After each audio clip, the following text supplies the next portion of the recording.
Bienvenidos a este nuevo video donde les vamos a explicar el uso del verbo to be. Como bien sabemos, el verbo to be es esencial para comunicarse y por supuesto es el más usado en inglés.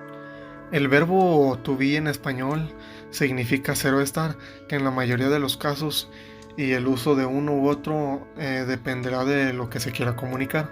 Por ejemplo, si una persona dice I am José, se entiende por el contexto que el verbo to be equivale al verbo soy.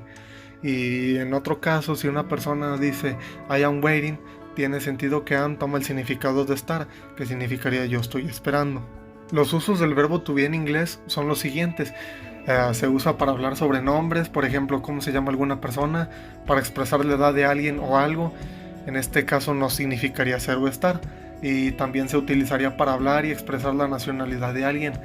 Y por último caso, para hablar sobre la profesión de alguna persona, como lo podemos ver en los ejemplos de aquí.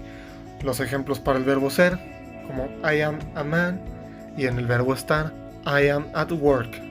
Lo más complejo del verbo to be, sin embargo, es el utilizarlo con diferentes tipos de sujeto, es decir, hablar en primera, segunda o tercera persona, ya sea en singular o en plural, en pasado o presente.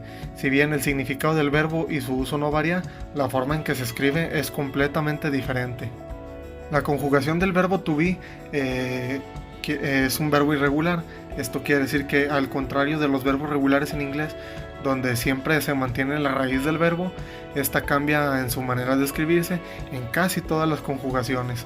En inglés la forma base es la forma principal que presenta el verbo y es la que aparece en el diccionario. En el caso del verbo to be, la forma base sería be. Ahora vamos a ver el presente simple del verbo to be.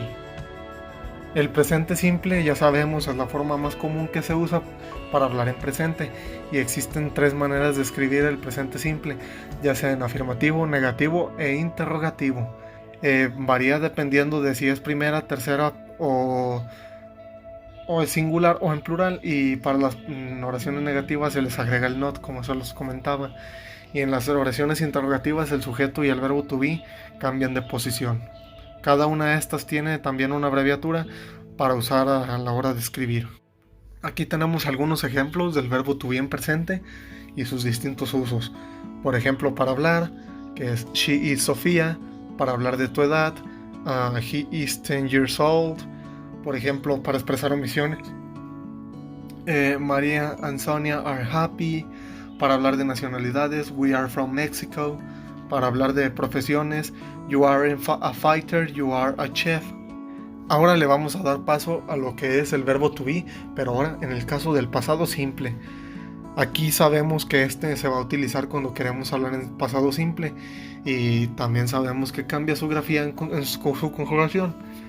Aquí existen dos maneras diferentes, que es el was y el were, donde respectivamente significan era o estaba, y se usará dependiendo del sujeto y su significado dentro del contexto. Y bueno, aquí ahora tenemos la tabla de la afirmativa, negativa e interrogativa. En la primera y la tercera persona del singular se usa la palabra was y para el resto se va a utilizar were. En las oraciones negativas hay que añadir el adverbio not y ponernos de la palabra después de la palabra was and were. Y para hacer una pregunta hay que colocar el was and were al principio de la oración. Debemos recordar que la mayoría de veces se usa la contracción, o sea que es la forma abreviada, como le hemos dicho, wasn't and weren't, que significa was not y were not. Ahora aquí tenemos algunos ejemplos del pasado del verbo to be, como I was at school yesterday, you were 11 years old last year, Juana and Paula were students, now they are doctors. It was raining a while ago, que ya saben que decía yo estaba en la escuela, tú tenías 11 años de edad, Juana y Pablo eran estudiantes, estaba lloviendo hace un rato, y así sucesivamente. Y bueno, espero que les haya gustado este pequeño video, denle like y suscríbanse y nos vemos en la próxima.